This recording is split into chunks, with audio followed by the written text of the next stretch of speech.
Dreams are supposed to fade the moment we wake up. But what if they don't?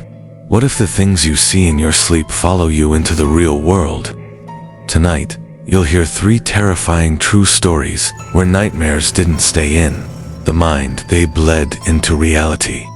I've always been told that dreams are just fragments of our subconscious, meaningless flashes of imagination that our brains stitch together while we sleep. But the older I get, the more I realize that sometimes dreams aren't just dreams. Sometimes they are warnings. Sometimes they reach out from a place we don't fully understand. And sometimes they refuse to stay contained in the mind, bleeding into the waking world in ways that no one can ever fully explain. This first story is about someone who experienced that strange overlap firsthand. And to this day, she swears that what she saw in her dreams was never supposed to be part of her reality. It all began one summer when she was 19 years old, living with her parents in a small 2-story house just outside of town. She had a habit of writing down her dreams in a notebook, a practice she started when she was younger because she thought maybe one day she could turn them into stories. Most of her entries were strange but harmless, flying over oceans, walking through endless hallways, conversations with people who didn't exist. But one night, she had a dream that would make her stop journaling forever.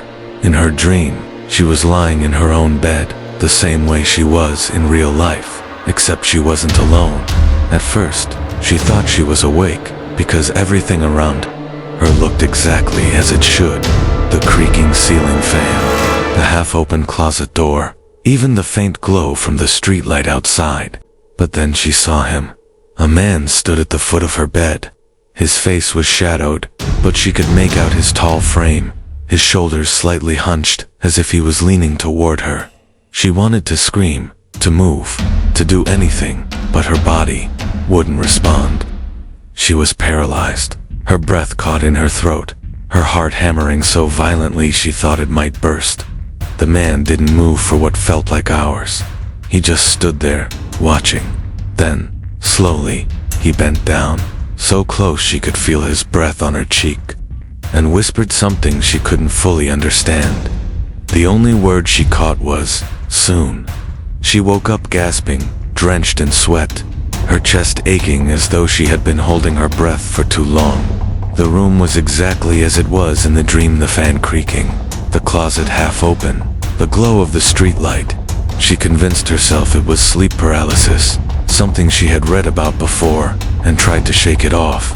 But deep down, something about the dream felt different. It didn't feel like a trick of her brain. It felt like an encounter. The next night, it happened again. She fell asleep quickly, exhausted from staying up late. But the moment her eyes shut, she was back in her room, frozen in place. The man was there again, standing closer this time. His presence was heavy, oppressive, as though the air itself thickened whenever he appeared. She tried to scream, to fight against the paralysis, but all she could do was watch as he leaned forward, his whisper clearer. This time, "I'm coming." She jolted awake with a scream, loud enough to wake her parents. They rushed into her room, panicked, asking what had happened. She didn't know what to say. How could she explain that the man from her dreams was starting to feel real? That his words felt like promises, not illusions. Her parents reassured her, said it was stress, said nightmares can feel real sometimes. She nodded, but she didn't believe them. For the next week, the dream repeated almost every night. Sometimes, he said nothing, just stood there, closer and closer each time. Sometimes she felt the mattress sink as though he was climbing onto the bed. Other times, she swore she could smell him, a faint odor of damp earth and rust, lingering even after she woke up. Each morning she checked her room, her closet, even locked her window, but everything seemed untouched. And yet, she couldn't shake the feeling that the barrier between her dreams and reality was starting to erode. Then came the night that changed everything. She went to bed with the lights on, hoping maybe it would keep him away, but it didn't. She opened her eyes inside the dream, and found herself not in her bed, but standing in the hallway outside her room. Everything was quiet, unnervingly still. She heard footsteps down the stairs and felt compelled to follow, her feet moving against her will. When she reached the bottom, she saw the front door standing wide open, the night air drifting inside, and there he was, standing just outside, waiting. This time, she could see his face. It was pale, his eyes sunken but burning with a strange intensity. His mouth stretched into a grin that was both human and not. He reached out a hand toward her, his fingers long and skeletal. She tried to back away, but her body wouldn't respond. His whisper echoed again. "I told you, I'm coming." She woke up with a start, but this time, something was different. The air in her room felt cold, unnaturally cold. She glanced toward her window, making sure it was locked and froze. The front door to the house was wide open. She ran to her parents' room, shaking them awake, her voice trembling as she explained what she had seen. Her father rushed downstairs, thinking maybe someone had broken in, but the house was empty. No sign of forced entry, no footprints, nothing. Just the door left wide open. After that night, the dreams stopped. The man never returned, and though she was grateful, the fear never left her. She couldn't explain how her dream could have bled into reality, how she could see him in her sleep one moment and find the door open the next. Her parents dismissed it as coincidence, but she knew better, to this day. She refuses to sleep with the lights off, and she hasn't written a single dream in her notebook since. She says that some dreams are not meant to be remembered, because sometimes they're not just dreams. Sometimes they are warnings, and sometimes they are promises from things that should never exist in our world. Some people believe that dreams are random, disconnected fragments of the mind, but others insist that dreams are a door, a fragile threshold between the known and the unknown. And once in a while, that door doesn't just open it, let something through. The second story comes from a man named Tyler, who to this day swears that one dream changed the course of his entire life, because what he saw that night refused to stay in his head. Tyler was in his late 20s when this happened. He had just moved into a small rental apartment after a bad breakup, trying to rebuild his life. The place was old, creaky, but cheap enough that he didn't complain. He worked long hours at a warehouse, often coming home exhausted, collapsing onto the mattress with barely enough energy to even change his clothes. His neighbors said the building had history, that it was once a boarding house back in the early 1900s, but Tyler didn't care. He thought history couldn't hurt him. The first dream happened after his third night in the apartment. He remembered, lying in bed, the hum of the fridge in the kitchen faintly audible, when suddenly he was awake, or at least, he thought he was. He was standing in the middle of his living room, barefoot, the floor cold beneath his feet. The air felt heavier, thicker, as though the apartment was holding its breath. Then he saw her. A woman stood in the corner of the room, facing the wall. Her hair was long and matted, hanging down past her shoulders, and her dress looked torn, old-fashioned, something out of another time. At first, Tyler thought he was still dreaming, but the room was too vivid, the peeling wallpaper, the faint smell of dust, even the faint flicker of the streetlight outside the window. It was like reality, but with something terribly wrong inserted into it. "Hello?" he whispered, his voice shaking. The woman didn't move. He tried to convince himself it was just a dream, but then she turned her head not all the way, just enough for him to see one eye staring at him through the veil of her hair. It was wide, glassy, unblinking. Her lips parted, and in a raspy voice that sounded like it came from somewhere far away, she whispered, "Why did you open the door?" Tyler jolted awake, drenched in sweat. His heart pounded, his hands trembling as he sat up in bed. It was just a nightmare, he told himself, just his brain playing tricks on him. He even laughed nervously, trying to shake it off. But then, when he got up to get some water, he froze. The front door of his apartment was unlocked. Tyler was certain he had locked it before going to bed. He always did, living alone in a city. He was cautious about things like that. But now, the lock was undone, the door slightly ajar. He shut it quickly, double-locked it, and tried to tell himself it was just exhaustion. Maybe he had forgotten. But deep down, unease gnawed at him. Over the next few nights, the dream repeated. Sometimes the woman was closer, sometimes she was in different parts of the apartment, standing by the kitchen, crouched near the window, even once kneeling right beside his bed.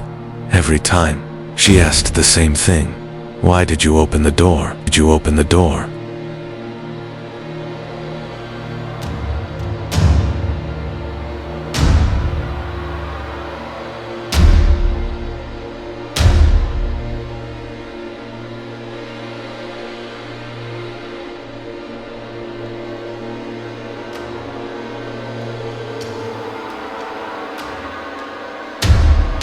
Tyler didn't know what she meant. He hadn't opened any door. But each morning, something was off. One night the window would be cracked open when he swore he had shut it. Another morning, his kitchen chair was pulled away from the table, as if someone had been sitting there. Small things, but enough to terrify him. One night, Tyler decided to fight back. Before bed, he set up his phone on a chair, recording video of his bedroom while he slept. He wanted proof that he wasn't crazy, proof that maybe he was just sleepwalking. He forced himself to fall asleep, the phone's red light blinking faintly in the dark. The dream came again. He was standing in the hallway, the woman at the far end, her hair covering her face. He screamed at her this time, demanding to know what she wanted. Slowly, she raised her arm and pointed past him, toward the front door. Her voice rasped louder than before. You let him in. Tyler woke up with a start, his heart hammering. He grabbed his phone, desperate to check the recording. What he saw made his stomach drop. For hours, the video showed him sleeping peacefully. But then, around 3:17 a.m., his bedroom door creaked open on its own. No one was there, just the door, swinging slowly until it hit the wall. Then, for nearly a full minute, the video showed something even worse. A shadow passed across the frame. Not the shadow of a man, not quite, but something distorted, hunched, moving in a way that no person should have. It lingered at the edge of his bed, almost leaning over him. Before the footage cut out his phone shutting off, even though the battery had been nearly full, Tyler couldn't breathe. He replayed the video again and again, hoping he had imagined it, but it was there every time. The shadow, the door, the proof that he hadn't been dreaming at all. That night, he didn't sleep. He sat in the corner of his room, with every light on, a baseball bat in his hands, waiting. Nothing happened, but the following night, exhaustion forced him into bed again. And once more, the dream came. This time, the woman was closer than ever. Her face was pale, twisted, her eyes dark pits that seemed endless. She whispered one final time, "It's too late." Tyler woke up, gasping, his body trembling. He looked toward his bedroom door and froze. The door was wide open, even though he had locked it and wedged a chair against the handle before falling asleep. The next morning, he packed his things and left the apartment without looking back. He never went to retrieve his deposit, never returned for the furniture he left behind. For weeks, he slept on a friend's couch, too afraid to close his eyes at night. To this day, Tyler says he doesn't know what the woman meant by opening the door. Maybe he had invited something into his life without realizing it. Maybe it was the apartment itself. Or maybe some doors aren't physical at all. Maybe they open in dreams first, and what comes through refuses to leave once it's here. There's something about dreams that feels safe, at least most of the time. No matter how terrifying, we wake up, shake it off, and remind ourselves that it wasn't real. But what if you couldn't tell the difference anymore?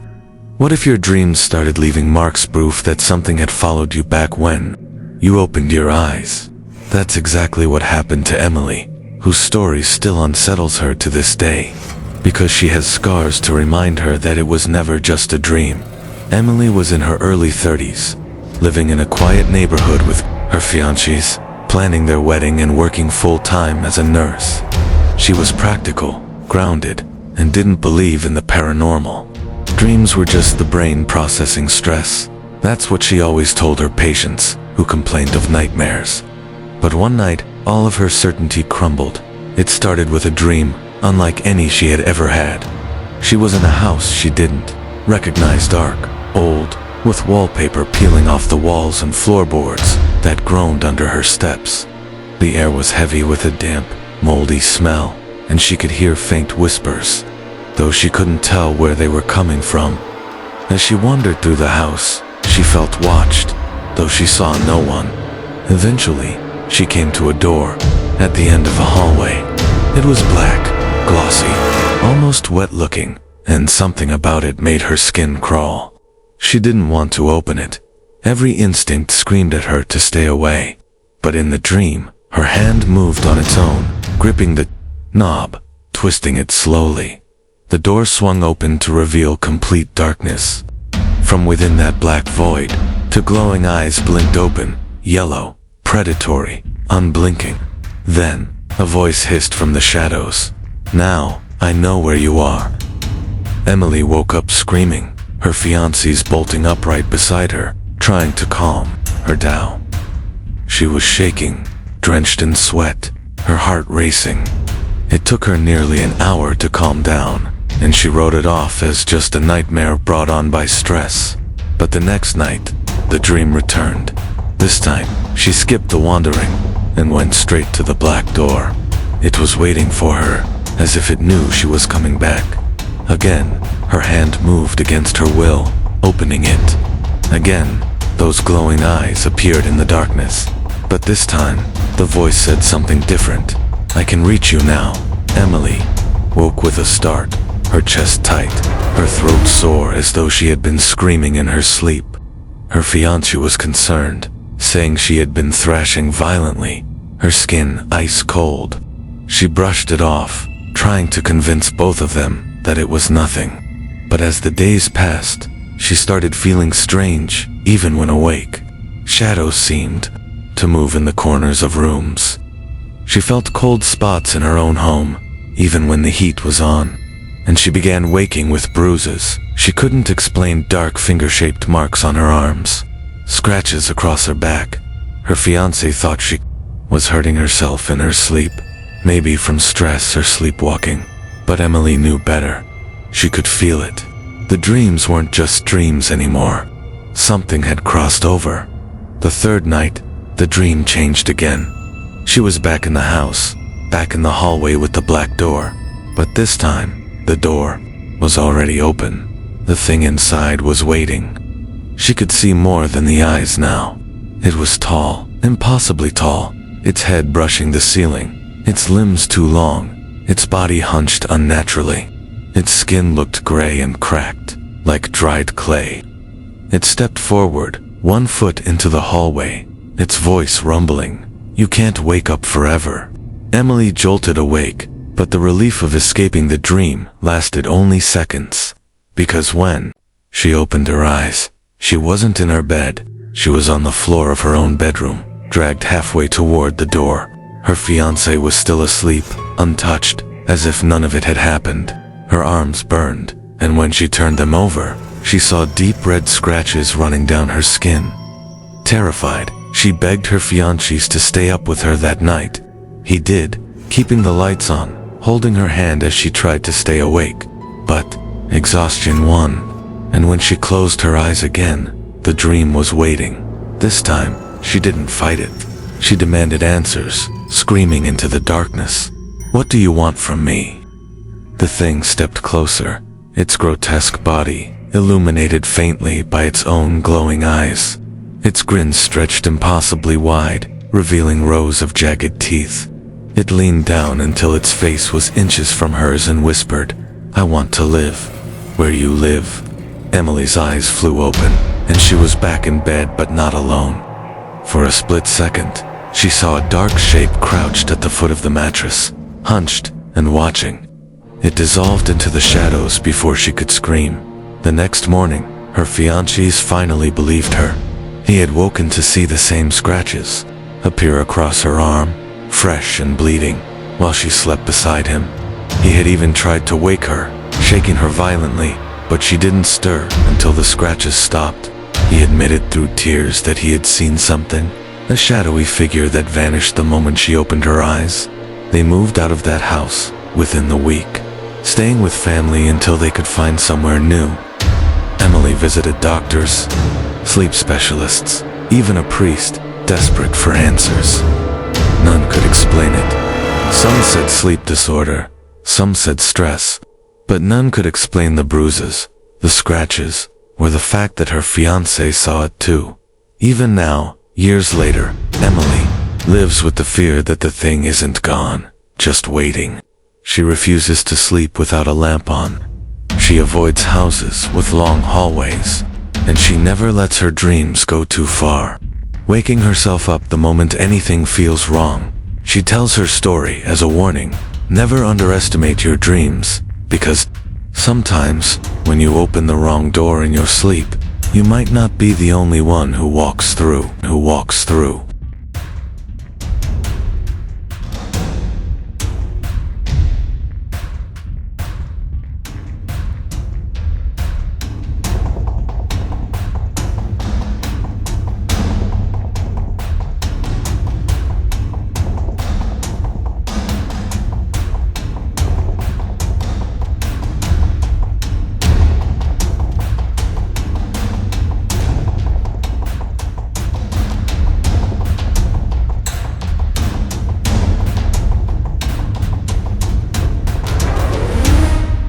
If these stories kept you looking over your shoulder tonight, remember you're not alone. Dreams are something every one of us has, and yet, sometimes they feel far too real.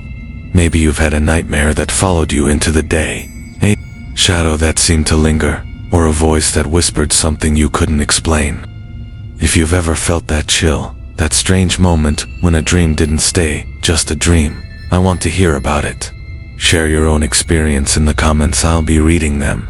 And who knows, your story might even appear in a future video. And if tonight's tales unsettled you, make sure you hit that like button. It helps more people find these stories and join us on these chilling journeys. Don't forget to subscribe and ring the bell so you never miss the next night of terror, because every week we dive deeper into the unknown, where reality and fear collide. Thank you for watching, for listening, and for braving the darkness with me tonight. Sleep tight. And whatever you do, be careful which doors you open in your dreams.